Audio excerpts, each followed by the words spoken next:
ঢাকা বিশ্ববিদ্যালয়ের শিক্ষার্থী ও ছাত্রদল নেতা এস এম শাহরিয়ার আলম সাম্য হত্যা মামলার রহস্য উদ্ঘাটন করেছে ঢাকা মহানগর গোয়েন্দা পুলিশ ডিবি।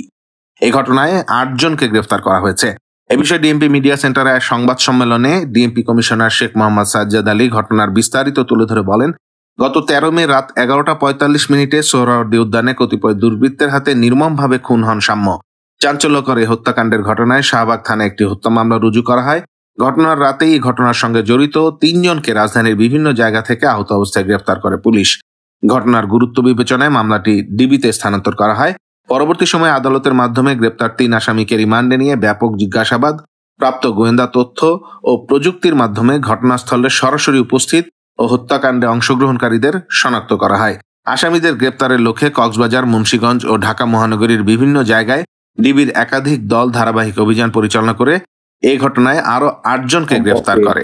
দু একটি কথা বলার জন্য, আপনারা জানেন এই ঘটনাটি ঘটার পরে ঢাকা বিশ্ববিদ্যালয়ে প্রায় প্রতিদিনই সন্ধ্যায় এবং সকালে বিভিন্ন সংগঠন হত্যাকাণ্ডের রহস্য উদ্ঘাটনের জন্য সভা সমাবেশ এবং দাবি দেওয়া জানায়। আমরা শুরু থেকেই এই হত্যাকাণ্ডের রহস্য উদ্ঘাটনের জন্য তৎপর ছিলাম। যেদিন হত্যাকাণ্ড